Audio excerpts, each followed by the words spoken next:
Velkommen tilbake. Det 9. desember, og det 9. kapittel av Snesøstra.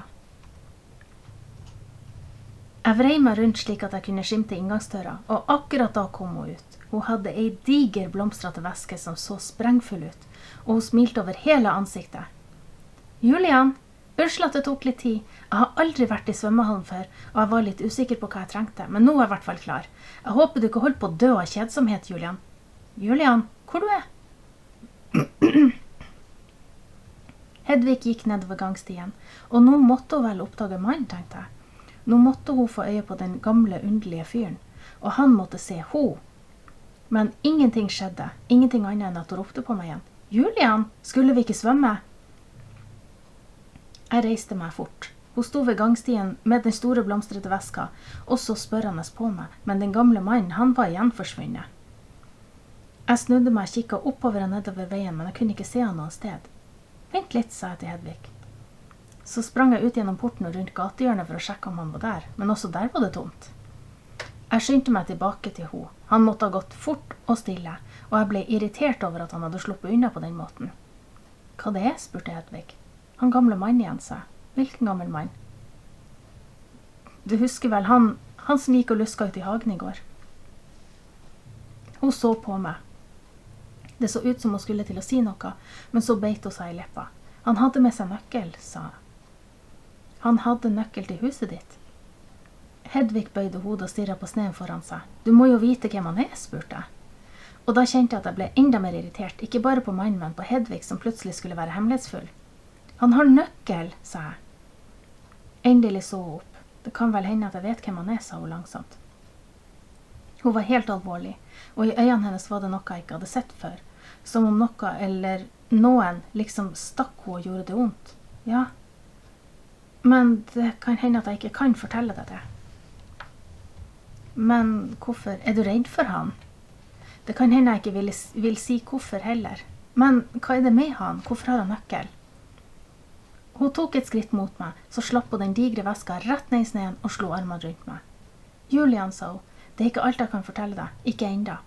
Men jeg håper du vil være vennen min likevel. Jeg mente jo aldri at vi ikke skulle være venner, sa jeg. Men blir du ikke litt redd over at han har nøkkel og kan låse seg inn? Nei, mumlet hun i jakken min.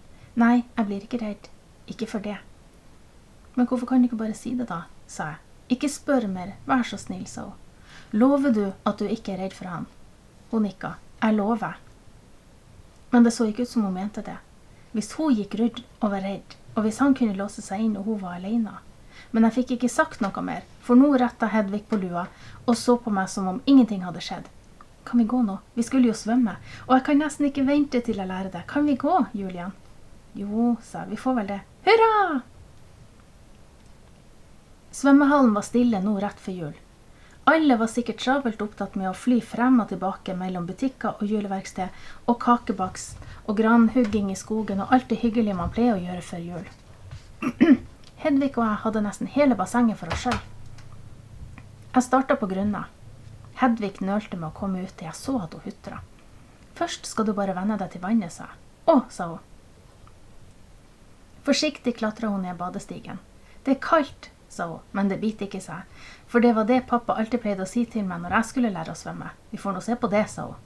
Og du blir vant til det, sa jeg. Du må liksom senke deg nedi det til alt vannet når deg til haka. Hun nikket, men ble bare stående helt stille. Kom igjen, sånn her, sa jeg og viste. Det er bare å bøye knærne. Langsomt bøyde hun seg også. Så satt vi på huk begge to, med vannet rett under haka. Nå kan du trekke pusten og dukke helt under, sa jeg. Nei, sa Hedvig, tenk om jeg får vann i lungene. Jo, sa jeg, du skal ikke puste inn, vet du, men du kan godt lage bobler. Jeg dukket helt under for å vise, men jeg var ikke der nede for lenge, for jeg ville få det til å virke så lett for henne.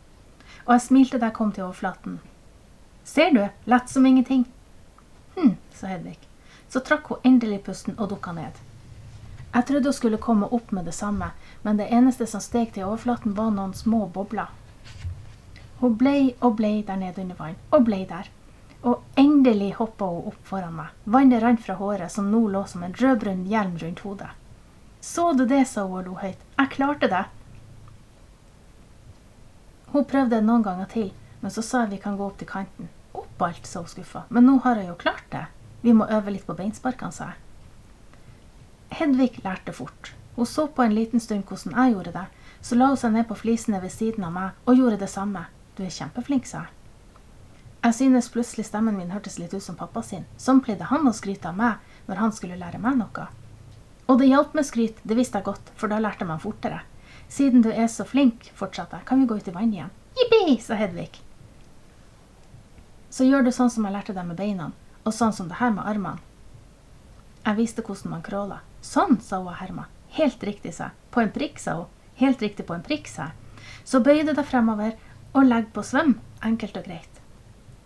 Jeg la meg fremover og viste henne, sparket godt ifra med beina og kråla med store bevegelser, sånn som pappa hadde lært meg den sommeren jeg fylte 7. Jeg svømte noen meter fremover og så tilbake til henne. Det er lett, sa jeg. Det ser lett ut, sa hun. Du kommer til å klare det, sa jeg. Jeg kommer til å klare det helt fantastisk, sa hun. Og så kastet hun seg ut i vannet. Jeg husker plutselig hvor vanskelig det hadde vært å lære seg å svømme, og hvor glad jeg var da jeg hadde fått det til, så glad at jeg boblet av glede. Sånn var det vel kanskje nå for Hedvig, heldig hun, men det var sannelig ganske fint å være læreren også. Det var første gangen jeg kunne huske at jeg liksom underviste noen annen. Vanligvis var det jo andre veien, og et annet menneske stort sett en voksen, pappa eller mamma eller en lærer som underviste meg. Men nå var jeg læreren, og Hedvig var på en måte mitt ansvar, og hvis hun ikke fikk det til, så var det min skyld. Jeg merket hvordan hjertet mitt dunket, jeg håpet inderlig at hun greide det. Det var det 9. kapitlet av Snesøstre. I morgen er det på tide med kapittel 10.